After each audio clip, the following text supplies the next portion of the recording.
Mariam Chioma ndio jina ambalo tumekuona kwenye tamthilia Noma. Niite Mariam. Niite Chioma. Mariam ananiita mume wangu peke yake Saidi. Tena ananiita Mariam akiwa amekasirika. Wewe niite Chioma aka Chichi Mapepe aka Malkia wa Nginja Nginja aka Mrs. CDOG.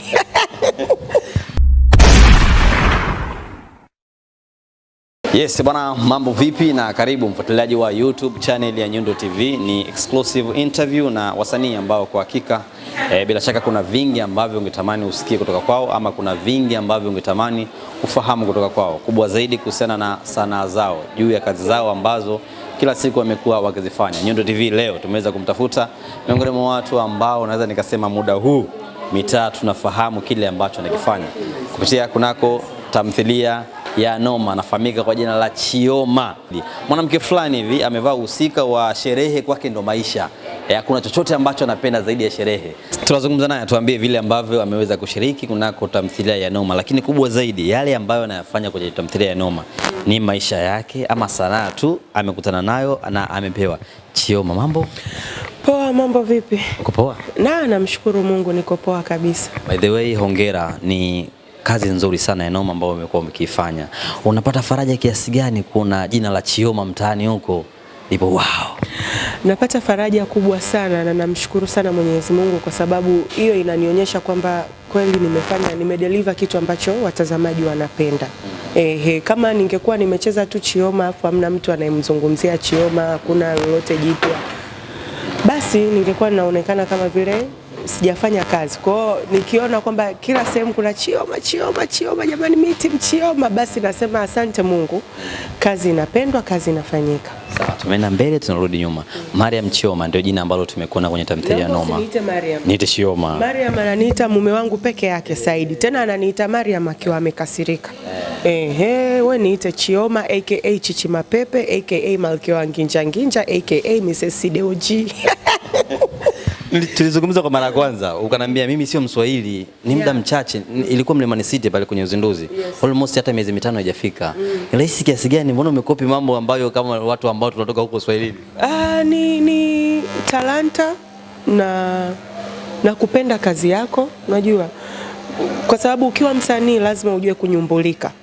Nikisema kunyumbulika, yani lazima uweze kufit kwenye kila character ambayo producer anataka, director anataka ufanyaje?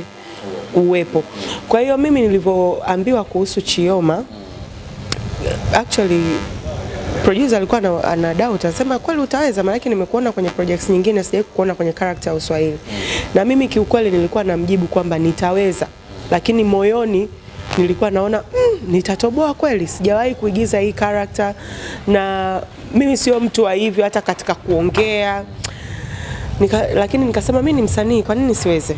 Kwa hiyo nikaanza kufuatilia. Nimeangalia TikTok videos nyingi sana za wakina Chioma wenyewe, Mariam Uswazi, wakina nini. Nimeangalia YouTube videos. Yani mimi nimeenda mpaka sehemu ambapo hapa nikikaa najua nita-adopt hii character. Nilifanyia research. Kwa hiyo nikaifanyia research, nikaifanyia mazoezi, na kama unavyoona nashukuru Mungu cast imepita. Watu wanaipenda. Yupi ambaye anastahili maua mengi apongezwe kwa sababu hakuwa na tabia ya Kiswahili, lakini kwa sasa kama akazaliwa Swahili, nani anastahili apongezwe zaidi? Kwanza kabisa naomba nijipongeze mimi mwenyewe. Mimi mwenyewe nimeweka effort ya kutaka kujifunza, ya kutaka kuingia kwenye character zaidi. Na ndio maana nakwambia research sana videos za watu wakiwa wanafanya mashughuli, wakiwa wanatunzana. Mimic sana jinsi ya kuongea. Najua bado nina kazi ya kufanya kwenye kuongea ile Kiswahili haswa, lakini mpaka hapa nilipofikia nashukuru nimepiga hatua. Hiyo yote ni kutokana kwa sababu napenda kazi yangu. Kwa hiyo mimi nikipewa character yote lazima nifanyie research, lazima nijue backstory, lakini pia nitakuwa simfanyii fair mume wangu kama nisipomtaja Said mwenyewe. Said kiukweli amenisaidia pia kwenye kuijenga hii character. Nimemsumbua sana kwenye simu, tumeijenga kwa pamoja hii character ya Chioma. Lakini pia somo yangu Chioma OG.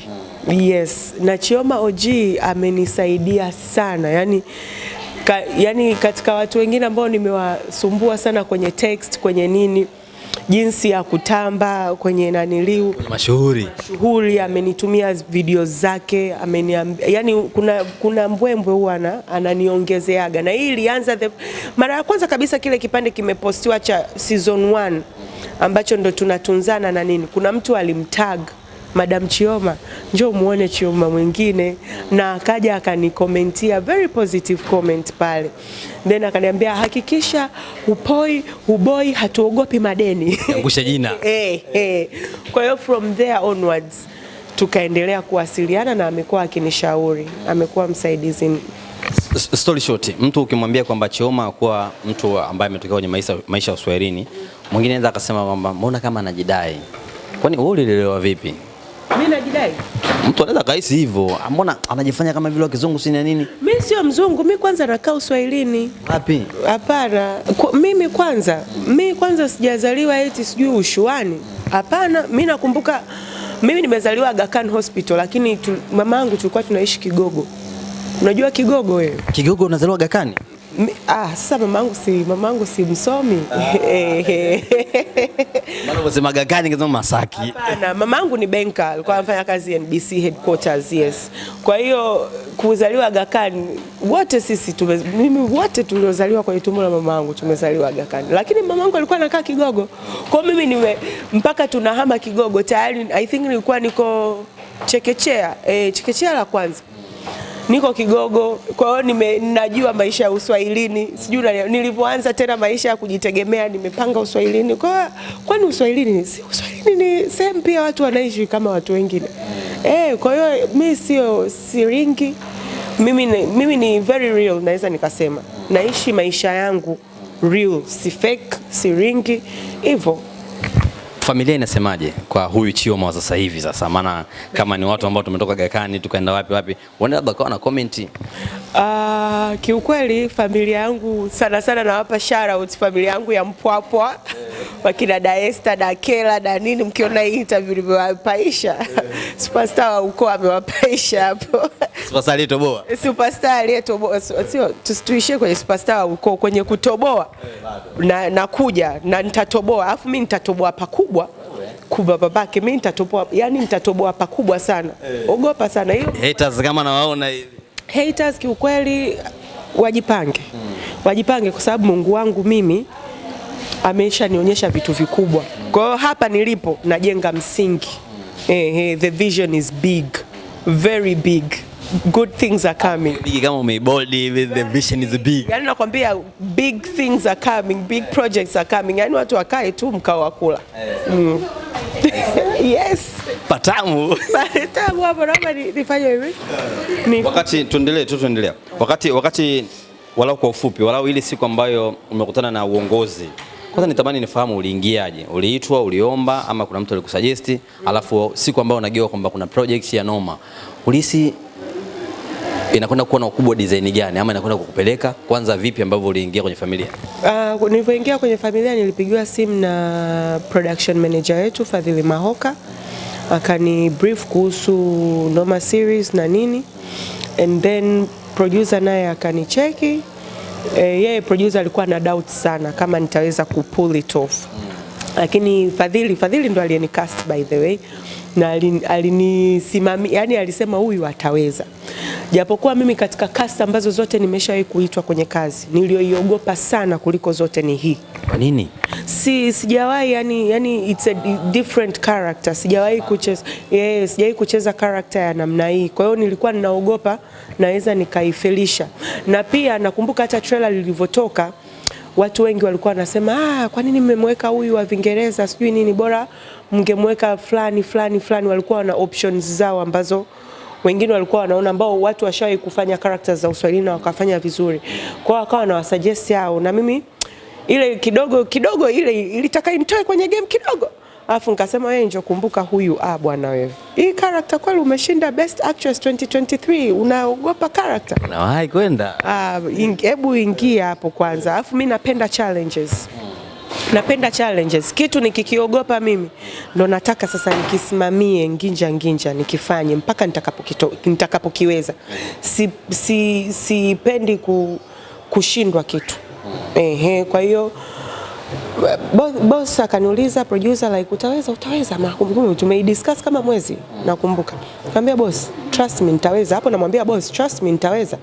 Ila kimoyo kinadunda papa je sasa ndo nikimwangusha, but nikasema siwezi kuangusha, siwezi kufeli. Nikaingia mzigoni nikafanya research, nimeuliza marafiki zangu pia wamenisaidia, wakina Pinky, Salma, Mrs. Binkana wamenisaidia pia sana pale ambapo hata maybe wako kwenye set yangu wakiniona like hapa Chioma ukiongeza mbwembwe fulani hivi kiukweli napenda, kwa sababu pia cast wote wa kwenye noma tunapendana, tunasapotiana. Mtu aweze akakuona huko set tuna deliver kitu ambacho sicho akakuacha, lazima atakurekebisha.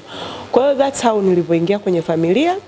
Nilipigiwa simu nikaelezwa kuhusu cast na nini, na bosi alisita kama mwezi hivi, lakini mwisho wa siku tukaendelea. Ya sema utaweza kweli, utaweza. Nilipomwashua akaona huyu kweli atainaniliwa, akasema sawa, let's go ahead tufanye. Na tulifanya demo by the way, na walirudisha feedback, waliniambia kwenye kuperform nimejitahidi sana, lakini nikiongea bado na sound wakishua. Kwa hiyo ndio ilivyorudi kwenye demo kwamba nifanyie sana mazoezi kuongea. Na walikuwa wanahofia Kiingereza vipi. Nikamwambia mimi Kiingereza na kiongea pale, director akiniambia kwenye hii character nataka ufanye Swanglish. Mimi kuhusu Kiingereza naongea Kiingereza pale kwenye tamthilia au movie pale ambapo director ametaka ni mix. So unaona kwenye noma character haihitaji uzungu. Kwa hiyo nimejitahidi kabisa kudeliver bila, hadi kwenye comment kuna mtu akasema umewezaje wewe mzungu, alinihitaje mzungu mweusi umewezaje kuigiza noma bila kuweka kizungu? Kama ni character inavyohitaji mimi ndo ninavyodeliver. Yes. Kifupi, tamthilia ya noma kwako ni nini hasa kwenye maisha yako? Tamthilia ya noma ni one of my big projects ambayo imeniletea mafanikio makubwa tayari. Imenifanya explore upande mwingine wa uigizaji wangu au wa sanaa yangu ya uigizaji. Imenikuza kisanaa sana, yes, hata financially, namshukuru Mungu. Kwa hiyo it's a very big project for me, na kazi bado inaendelea. Actually niliambiwa, mimi nakumbuka tena waliniambia ukiweza kuperform hii project itakupa a different sio projects tu nyingine, yani kwamba itakupeleka mbali, itakupa pia fan base nyingine kubwa zaidi na nini, na naona matunda ya noma. Yes, numbers zinaongezeka, nimekuwa kisanaa, mimi sitaki kuwa msanii ambaye unaweza ukanicast kwamba yule mpe tu sini za kulia au yule mpe tu sini za ofisini au za Kiingereza. Na mimi nataka mtu akiniona hivi akisema nataka ucheze chizi, nacheza, napiga chizi. Nataka leo ucheze jambazi, napiga jambazi. Kesho nataka ucheze sister, napiga sister. Yani nataka niwe multi purpose kwenye characters. Tuseme sasa Chioma sasa hivi ni msanii wa miguu yote, Ushuani na Uswahilini. Tuseme kwa sasa hivi wewe ni msanii wa miguu yote. Nikija kazi za Kiswahili tunapiga, kazi za Kizungu tunapiga. Tunapiga zote yani. Mimi kama mimi napiga chochote na nyumbulika, kama nilivyosema msanii inabidi uweze kunyumbulika. Yes. Maisha ambayo umeigiza kwenye tamthilia noma, kuna namna yote ambayo imesha kukutokea wewe? Hapana, sijawahi kuolewa. Na lakia vitu. Upo kwenye mahusiano sasa hivi? Sasa bwana, mbona unaniuliza no questions? Bwana unasema tu bwana mimi vina hivi. Mimi Kumradhi mtazamaji, unaweza kuona kwamba kuna baadhi ya mabadiliko yametokea, ni mavazi na vile ambavyo amedress mwanzoni tofauti na sasa hivi. Tupo location, mwanzo amevaa design nyingine kwa maana kwamba alikuwa bado hajaingia seti, baada ya hapo aliingia seti, ndio maana amekuwa na mabadiliko kubwa zaidi. Tunaendelea pale ambapo tumeishia. Chioma, tuzungumzie kapo yako wewe na Saidi. Unahisi imekuongezea nini hasa kwenye sanaa yako vile ambavyo mmemechi na Saidi? Well, kwa sababu Saidi ni mwigizaji mzuri, nikiigiza naye tunaleta performance nzuri sana, na pia kama nilivyosema kuna kitu kimeongezeka kwenye sanaa yangu. Kwa hiyo nimefurahi kucheza na Saidi, Habibu Mtambo tuseme. Nimefurahi kucheza na Habibu Mtambo kwa sababu sijawahi kucheza naye, nilikuwa natamani nikutane naye kwenye set kwa sababu ni mmoja wa waigizaji ambao ni wazuri sana. Yeah. Mwanzoni tulipokutana pale Mlimani City ulisema kiu yako kubwa ilikutana kukutana na Habibu, hatimaye mmekutana, unahisi ni raha kiasi gani? Ni nzuri, yani nilikuwa natamani kukutana naye professional wise. Yes, tukutane kwenye kazi, tupige kazi kwa sababu yeye ni mwigizaji mzuri, na ukiwa unacheza na mwigizaji mzuri anakuchezesha. Kwa hiyo performance inakuwa epic. Na I wanted to experience pia sanaa yake na experience. Kwa hiyo 10 over 10. Ya nzuri. Tofauti na kuigiza, huwa Habibu unaishi naye vipi hasa? Ni rafiki yangu, ni mshikaji wangu sana. Sana, yes. Hicho ndo nachoweza kusema. Ni rafiki yangu mzuri sana. Kama nilivyokuwa nimekwambia mwanzoni, nimemsumbua sana kwenye kujaribu kujenga hii character ya Chioma. Nimempigia sana simu, yani kuna vitu nikiwa sielewi nampigia simu, rafiki yangu hapa vipi, tunafanya nini hivyo. Habibu ni ukiachana na kuigiza naye, ni mshikaji wangu mzuri sana, ni rafiki yangu sana sana sana. Kama nilivyokuwa nakwambia, katika watu walionisaidia kuikuza hii character ni yeye. Nilikuwa nampigia sana simu, vipi hapa hii script hapa hivi tunachezeshaje hivyo. Yani ni mshikaji wangu mzuri sana. Yes. Moja kati ya comment ambayo nimekutana nayo na mara baada ya kufanya ile interview ya kwanza, video kile kipande kilikuwa kimeenda sana, ile kapoe noto kusema kwamba mbona watu design fulani hivi kama vile wana wenda na fulani. Hata Habibu alishaye kuniambia, hii video bwana kwa mke wangu imesumbua. Alishakwambia hiyo kitu? Sorry ngoja. Habibu kuniambia video yake ile video ilileta taharuki kwenye familia yake. Uliingia pale ukasema mume wangu sio nini na nini. Wife yake aliona ile. Anisamee wifi. Nilikuwa niko kwenye character. Yes, mimi na Habibu ni marafiki tu. Yeye sio mume wangu in real life. Yeye ni mume wangu wa kwenye TV tu. Mna zile moment lakini kuitana baby kwa sababu mara nyingi wasanii wanapokuwa wamecheza kama kapo pembeni lazima wawe na zile momenti za kufanya ili mradi waweze kuzoeana. Huwa mnaishi hivyo? Hiyo ilikuwa sana sana kwenye season 1 kwa sababu tulikuwa hatujawahi kukutana kufanya kazi pamoja, na tulikuwa tunajaribu kuleta ile chemistry. Kwa hiyo unakuta naweza kampigia simu kaambia mume wangu, na ndo I think ndo maana neno mume wangu lilinikaa mpaka watu wakasema tadhani nimeliunda mimi, lakini besides that hapana, ni maigizo tu. Yes. Ni sana vile ambavyo mmeact na Habibu ama Saidi ni mume design gani hasa? Saidi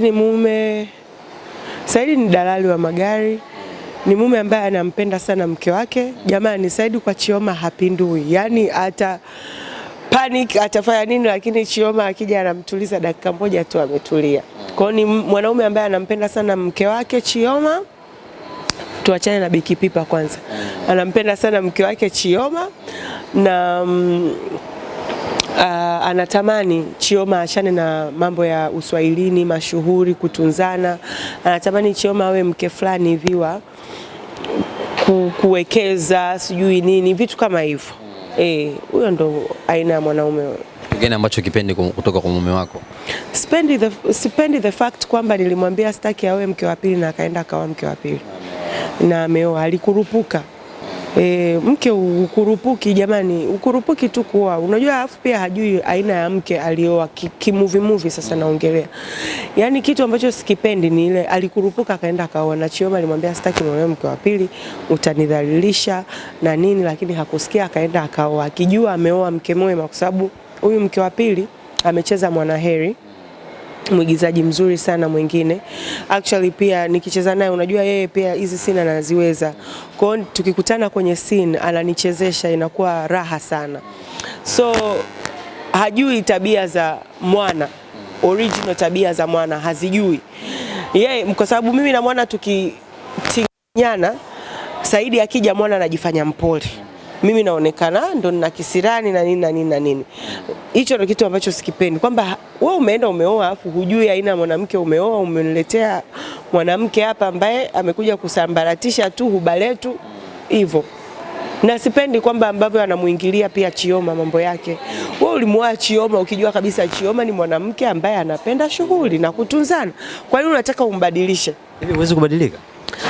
Kistori bado sijabadilika, sijajua uko mbeleni. Lakini Chioma yeye ni shughuli mwanzo mwisho. Tegemee tu nyingi zinakuja. Shughuli. Mwana amekuzidi nini kama mke mwenzako? Huenda kuna vitu achana na masuala tabia. Ukimtazama unamwona kwamba kweli mume wangu hapa kapata mke. Ni mrembo. Yes, ni mrembo sana. Mwana ni mrembo, mke mrembo, ana baby face. Kuliko wewe. Ukimwangalia kama mtoto wa miaka 18, 20 hivi, you know. Umeona shepu la kibantu lile? Umeliona shepu la kibantu, minyama nyama nini? Huenda Sidi alisema wewe Chioma, wewe mwembamba kaa kimbao mbao, inabidi nipate mtu fulani hivi. Ana nyama nyama nikimshika soft nini. Yeah. Hivyo vitu, hivyo viwili. Siku ambayo Saidi sasa au unamuona mke mwenzangu ile pale. Kahofu fulani kaliingia hivi. Hasira, sio hofu. Siku hiyo scene tulishoot, nilimind, niliwashikia hadi kisu. Leo unatetemeka ile. Niliwashikia hadi kisu. Kaambia nikwambia usiniolee mke wa pili. Unaniletea mke wa pili mimi wa nini? Na kwa nini Saidi kamleta nyumbani pale? Hana hela. Wewe uone hata hela alizoenda kupangia huyo Bikipipa wametumia hela za nanili walizouza gari yake. Yaani Saidi namuona sio alikutana kwenye kuuza gari, kuuziana gari alilouza. Yaani yule mwanamke. Sasa baada mumewe ndo ampangie kwa hela yake, kaenda kutoa hela yake yeye mwenyewe. Mimi Saidi ananipa hela. Yaani kwa ndoa mwana anaitaka. Mwana anaitaka sana ndoa. Kwa mwache enjoy. Hivi ukikutana na mwana unamwambia nini mke mwenzako? Au utaweza kumwambia nini? Kwenye nini sasa? Ndio kwamba tupo kwenye movie bado. Ushagewa taraka, mwenzako ndo bado yupo kwenye ndoa. Unaweza kumwambia nini? Mwisho wa siku pale tuliona scene fulani hivi kama vile umeshasingiziwa kesi. Ulikuwa na huruma pale, ulitia huruma, unamwita mume wangu kwambia koma sitaki hilo jina. Ilikuwa yani hiyo scene iliandikwa hivyo. Iliandikwa kwamba Chioma anaenda kuvamia shughuli ya mwana kwa sababu wewe ndo umebaki kwenye ndoa. Una business gani ya kufanya usiku wa talaka? Akati mimi ndo nimetalakiwa. Mimi ndo napaswa kufanya. Kama sio shamba ni nini? Kama sio unatafuta ugomvi au unanitafuta maneno ni nini? Kwa hiyo nilivotinga pale nikasema sio shida zangu. Acha nikamwachie mume kwa sababu talaka pia si niliomba mwenyewe. Acha nikampongeze kwa kubaki na mume, nikamtunze na kumtunza.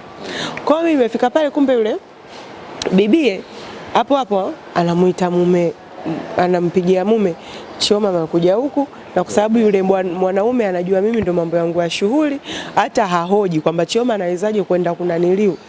Hakuhoji pale ile haraka pale alivyokuwa ananiaibisha. Yeye kaenda tu straight toka spidi. Alafu unajua pale pia script ilikuwa imesema mimi nilikuwa kidogo kama nilisahau ile kama uliona reaction ilivyomuita mume wangu. Usiniita, yani nilikuwa nimesahau kwamba kipewa talaka. Sasa si unajua tena Chioma waside. Kwa hiyo nilishasahau kwamba niliomba talaka na nikapewa. Kwa hiyo alivyokuja nikataka kumwambia ndo usiniite mume wako, mimi sio mume wako. Fedha tupu. Kwa hiyo na script ilikuwa inataka nishuke. Kwa sababu yani pale ndo ilini hit kwamba okay, niliomba talaka na kweli Sidi akanipa. Yani kweli nimempoteza mume wangu. Kweli nimempoteza mume wangu. Unaamini kweli anayafanya kweli ni yeye mwenyewe? Si movie, of course. Of course ni yeye mwenyewe. Mwana hajamroga Sidi. Wote tumeangalia jamani. Si tumeangalia episodes. Kwenda kwa mganga kule. Alienda kwa mganga lakini hakufanikiwa, mganga wake feki. Wewe unakuaje mganga alafu huoni kwamba kuna shambulizi linakuja kwenye kilinge chako? Unaona? Lakini mwana alishawahi kwenda, tulionyeshwa flashback ya mwana. Aliendaga kwa mganga kumroga yule bwanake aliomuacha yule Heboni. Sasa sikaachana naye, sasa hivi yuko na Sidi, akaona labda fresh, ngoja niende kwa mganga wangu. Kumbe yule mganga akamwambia subirini nakuja, akaenda kumpigia Boni. Bwana mke wako kaja hapa, sitaki uje unipige kama siku ile. Kwa hiyo mwana hakumroga Sidi. Sidi hajarogwa. Yule Sidi ni akili zake finyu na akakurupuka yeye mwenyewe. Nikawa najiuliza, mtu umeachwa, mwenzako anafanya shughuli unakwenda unamtunza, kwa nini unampa hela? Chioma sio shida zake. Unajua adui yako usimuonyeshe kwamba amekuweza. Anapokeza hela anatamba kabisa. Unatunza, unaumia kimoyo moyoni, lakini hapa nanilu unampa tu wewe. Hongera mama basi. Yeah. Hivi maisha ya kweli wapo wanawake wa hivi? Wapo sana.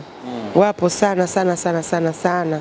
Hata nikiwa na advisiwa na team Chioma by the way nawapenda sana jamani. Mimi unajua nilikuwa sijui kwamba mimi nina watu. Wewe una watu? Mimi nina watu. Na hao watu ni team Chioma. Nawapenda sana. Team Chioma ndo walikuwa wananiambia usiruhusu kutia chozi mbele ya Sidi, unatukwaza. Na wananiongezea pia tips bila kujua, nikipitia comments na nini. Team Chioma, they are the best. Yes. Tumepokea tuzo, alafu tupo kwenye kinyang'anyiro ya tuzo mbili. Tuzungumzie hiyo. Yes, tumepokea tuzo ya East African Youth Panel Best Actress 2025 guys. Actually, naomba nikukumbushe, tuna tuzo ya 2023 ambayo nilipewa na Tanzania Film Board Best Actress. Alafu ndo nikaja nikapata Best Actress ya East African Youth Panel October, na sasa hivi niko kwenye vinyang'anyiro vya tuzo viwili vya Zikomo, Best Zikomo Actress in a TV Series na Best Zikomo Actress in Southern and East Africa. Kwa hiyo Team Chioma na kila mtu ambaye anamjua Angel Mazanda kama mwigizaji, naombeni mkanipigie kura, hizi tuzo zibaki nyumbani. Na washukuru sana in advance. Hivi unahisi unakwenda kuzikosa hizo tuzo? Wewe una voice sasa vile ambavyo sana yako sasa hivi imeswitch, kuna kundi kubwa la watu wamekufuata. Unahisi hawana nguvu kwenda kufanya kuchukua hizo tuzo zote mbili? Nini? Hizo tuzo zote mbili unahisi waende kuchukua kweli? Nguvu ya watu ipo, nashukuru. Mungu ameshaniambia mimi ni mshindi, hata kama ikitokea nisiposhinda tuzo, tayari Mungu ashaniambia mimi ni mshindi. Na watu ninao, performance inaongea, so mimi niko open. Unajua kwenye maisha kuna kufeli na kufaulu. Hata tuseme nikikosa tuzo, haitonifanya niwe very down. Tayari ninazo mbili na Mwenyezi Mungu anataka kunibariki na nyingine. Kwa hiyo watu waendelee kupiga kura, kwa sababu Mungu anasaidia wale ambao wanajisaidia. Mimi naamini nitashinda. Naamini nitashinda. Mimi ni mshindi. Yaani hata kama ikitokea basi sijaishinda, still I'm a winner. Najua I know my value, I know my performance. Najua mimi ni msanii sasa hivi ni wa aina gani. Yani kushinda tuzo hakuwezi kunidefine kwamba mimi sio msanii bora. Nowadays Noma unilinganisha na Kombolela. Nimekuuliza kwa sababu wewe ni mwanafamilia kwenye Noma. Vuguvugu na nini huwa mnalisikia? Tunalisikia. Nahisi kuna baadhi ya vitu kweli imekopi kutoka kwao. Sisi tumekopi kutoka Kombolela? Hapana, hakuna kitu tumekopi. Ukiangalia Kombolela ina theme yao na Noma ina theme yetu. Unaona? Sisi kuna matawi manne tofauti. Actually Noma ni story ya vijana wakaka wanne ambao ni Tony, Nawanda, Adam na mume wangu Said, ambayo katika hao wanaume yani hao wanaume Noma nyuma la tabasamu ya mwanaume, kwamba wanaume wanapitia vitu gani nyuma ya pazia wakiwa na wake zao na nini. Sababu mara nyingi tumezoea kuona kwamba wanawake wanatendwa, wanateswa na nini. This Noma inaleta the side of mwanaume. The main characters ni wanaume. Sisi wake zao ni supporting main characters. Na ukiangalia Kombolela ni familia ya Mzee Kikala na drama ambazo zinaendelea. Kwa hiyo ni vitu viwili tofauti. Hauwezi ukasema mmoja akamkopi mwenzie. Zamani ilikuwa tulizoea tusema Saidi na Chioma ni best couple kwenye tamthilia ya Noma. Bado ipo hii ama sasa hivi kama mashabiki mmetuchanganya hivi? Well, kwa sababu wasanii wa Noma wote wana perform vizuri. Ni ngumu sana kusema best couple ni ipi. Kwa sababu kila mtu anapitia mahasibu yake tofauti. Saidi anapitia mahasibu yake na mke wake ambaye ni Mswahili na nini, na sasa hivi ana mke wa pili. Nani huyu Salma na Nawanda ni best couple pia, kwa sababu ni couple ambayo inaonyesha mwanamke anayemdharau mumewe ambaye anapitia changamoto za kukosa kazi na nini na nini. Tony pamoja na na Wendy. Tony na Wendy couple yao ni the best couple, kwa sababu pia wana perform kuonyesha kwamba mwanamke akiwa ana elimu ana nini anataka kuwa sawa na mwanaume wake. Twende sawa, nikipika leo wewe unapika kesho. Na ukiangalia wana perform vizuri, kwa sababu ukiangalia hata comments watu hawampendi Wendy, hawampendi Salma, lakini ni kutokana na characters zao. Na mpaka watu unakuta wana mind kweli, ni ina maana wameperform vile ipasavyo. Kwa mimi naona kwenye Noma wote sisi ni best couple. Turudi kwa Adam na Irene. Pia wao wamekutana wote wadangaji. Wote wanapenda, wote ni natafuta njia. wote ni viruka njia. That is a better word to use. Wote ni viruka njia, na ukiangalia kweli wote wanazinguana. Kwa hiyo couples zote za kwenye noma ni best couples kwangu, kwa sababu kila mtu ameweza kudeliver kile ambacho alitakiwa kudeliver na mashabiki wamekiona. Kwa kizazi hiki ambacho upo wewe, unahisi msanii gani ni noma kumzidi Chioma?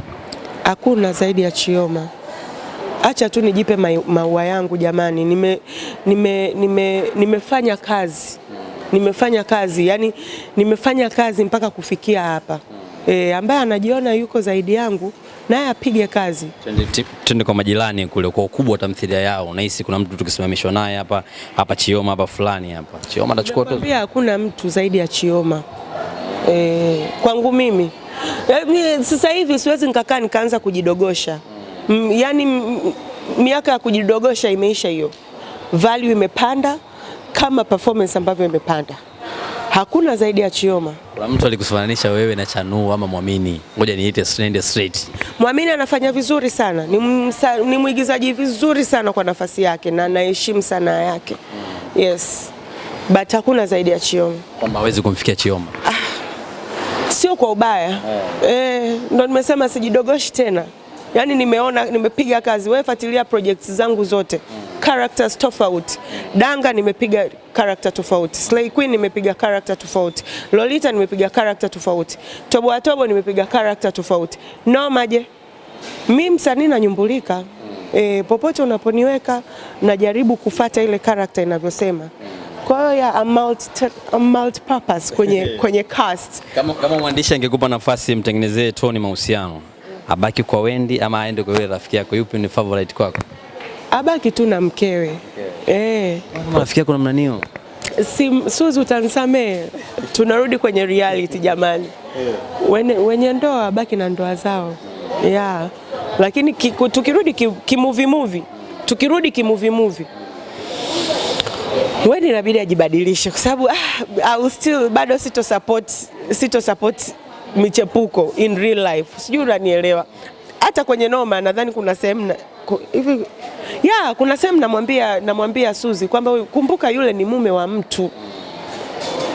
Yule ana mke wake. Sijui unanielewa. Kwa hiyo mimi nita support abaki na yule ambaye Mungu anajua shahidi kwamba hawa ni mtu na mke. Suzi utanisamee shoga yangu, sawa? Pamoja na mihangaiko yote ambayo Chioma anaifanya, anapenda shughuli, anafanya hivi, lakini swala la kutoka nje ya ndoa kwake alipo. Mwandishi tumpongezee hapa. Naomba kwanza nijifanye hivi. Au kamkosea mwandishi, kamkosea Chioma? Sitaki kumuingilia mwandishi. Mimi kila mtu akae kwenye nafasi yake. Unajua mwandishi anajua anachokifanya na mimi nataka ni deliver kila ambacho mwandishi na director wananiongoza. Kwa hiyo character ya Chioma, na pia of course Chioma ni mke wa mtu, kwa nini atoke nje ya ndoa? Wapo wake za watu wanatoka. Ndio wajifunze kwa Chioma sasa. Wajifunze kwa Chioma. Wendy ajifunze kwa Chioma. Actually wanawake wote wanoma wajifunze kwa Chioma. Wote kuanzia Salma. Tukio gani sasa? Kuna vitu ambavyo hufai. Sifai kama nini? Mashughuli kuna shido gani kwenye kufanya mashughuli? Watu hawajui faida ya mashughuli. Kufanya shughuli ni kama vikoba. Leo nikifanya shughuli, ngoja niseme. Nimeongea na Saidi, nasema mke wangu kila siku anafanya shughuli, lakini zile hela sio zinaenda wapi? Sasa shughuli si nimefanya mimi. Alikuwa acha mimi najua hela zinakoenda. Sasa lazima mume aone. Mume sasa ataona very soon. Very soon ataona. Lazima hiyo kitu pia tuionyeshe kwa sababu watu wasichukulia kama vile watu wanaofanya mashughuli hawana akili. Sijui hawajielewi. Hapana, wanafanya kwa mahesabu na wanafanya kwa mikakati na mipango. Shughuli zina faida. Japokuwa of course lazima uifanye na akili. Sasa usiende kama vile unataka tu unaenda tu unatunza ovyo. No. Kama Chioma anatunza kwa mpango. Ukiangalia scene zake lazima sema jamani sasampa muhimu. Ndio usiku wa chai hamna tu kilichoingia. Hamna, si waliiba, yule Hafsa alikuja wakaiba. Mashambulizi bado yanaendelea. Yani the thing is shughuli ziko hivi. Mimi nimekuja kwenye shughuli yako nimekutunza. Na mimi nikifanya shughuli yangu ukija lazima unitunze. Ndio maana nasema tunzo kikubwa zaidi. Ni kama vikoba. Nikija nimekutunza milioni 5, ukija kwangu nitunze milioni 7.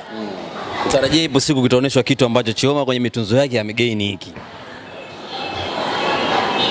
Sasa sio kama nitakuwa natoa spoiler. Wake kuna gaining kubwa inakuja. Kubwa sana. Hiyo haisubiri kidogo, iko msimu wa 4. Sini yako bora ni ipi kati ya tamthilia yote ya Noma? Hii ni ukiitazama lazima pale nilinyoosha. Naomba kwanza nifute jasho. Sawa, jifute majasho, jifute majasho.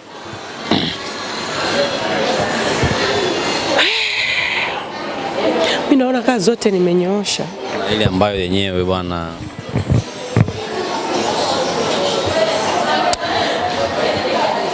Excuse me.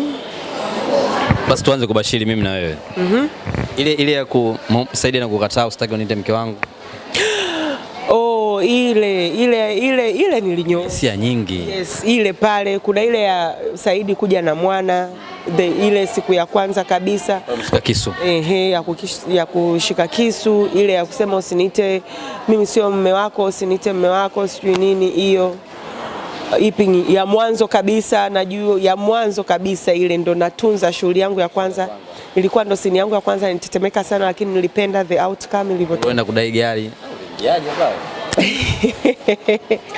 Niliruka panga hivi. Gari kwa wapi?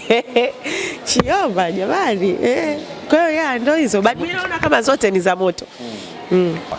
Chioma tumekuona kwenye tamthilia ya Noma, walau watu wafahamu kwamba hivi Chioma asili yake ni wapi? Mkoa gani? Mimi natokea Kiteto, Manyara. Mimi babangu ni Mmasai, mamangu ni Mnyakyusa, Watukuyu. Kwa hiyo Chioma ni Mmasai Mnyakyusa. Mtoto wangapi kuzaliwa? Mimi ni mtoto wa mwisho kote. Kwenye watoto wangapi? Kwa mamangu tuko 3, kwa babangu tuko 8.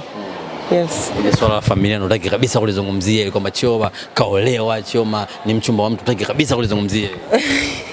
Mashabiki nao napenda natamani wajue hivyo vitu. Mimi natamani washabiki wa focus na kazi zangu. Yes, hayo mambo mengine hayana nanili. Wa focus na kazi zangu, lakini mimi ni mtu wa mtu. Ni mtu wa mtu. Sawa.